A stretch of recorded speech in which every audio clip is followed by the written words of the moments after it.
பிரதம நீதியரசர் பிரீத்தி பத்மன் சூரசேன, நீதி அமைச்சர் சட்டத்தரணி ஹர்ஷன நாணயக்கார, மேன்முறையீட்டு நீதிமன்ற தலைமை நீதிபதி ஜனாதிபதி சட்டத்தரணி ரோஹந்த அபிசூரிய, இலங்கை சட்டத்தரணிகள் சங்கத்தின் தலைவர் ரஜீவ் அமரசூரிய, போலீஸ் மா அதிபர் சட்டத்தரணி பிரியந்த வீரசூரிய உள்ளிட்டோர் மாநாட்டில் கலந்து கொண்டனர்.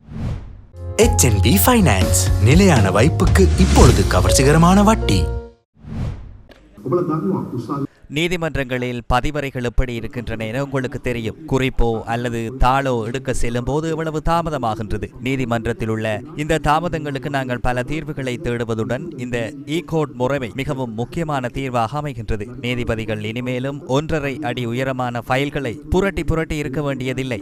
ஆவணங்களை கண்டுபிடிப்பது ஒரு பொத்தானை அழுத்துவதன் ஊடாக முடியும். எனவே நான் நம்புகின்றேன் நமது சமூகத்தின் அனைத்து மட்டங்களிலும் இந்த மாற்றம் சென்றுள்ளதுடன் அந்த 100 ஆண்டுகள் பழமையான தன்மை தகவல் மற்றும் தொழில்நுட்பத்தினால் இப்போது மாற ஆரம்பித்துள்ளது. தொழில்நுட்பமானது நீதிக்கு சேவை செய்கிறது. உரிமைகளை பறிப்பதற்காக அல்லாமல் அவற்றை பாதுகாப்பதற்காகவே செய்யப்படுகின்றது. அதனால் நிறுவனங்கள் பலவீனம் அடைவதற்கு பதிலாக வலுவடைகின்றன.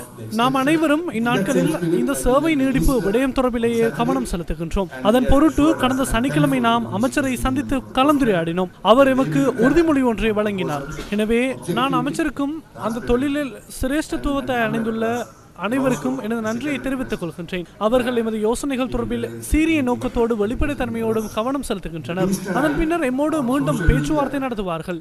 அமைச்சர் ஜனாதிபதியோடு இணைந்து எமக்காக ஒரு கலந்துரையாடலை ஏற்பாடு செய்து தருவார் என்பது எமது 2வது கோரிக்கையாகும்.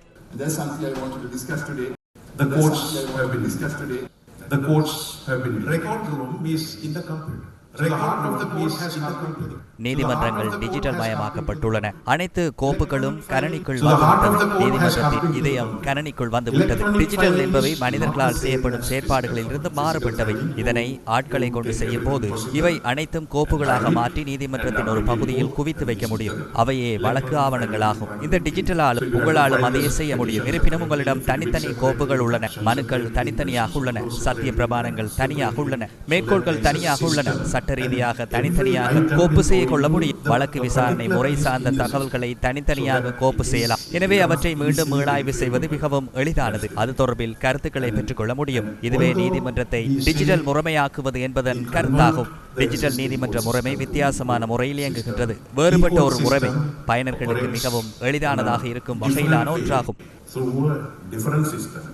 So more favorable for the user.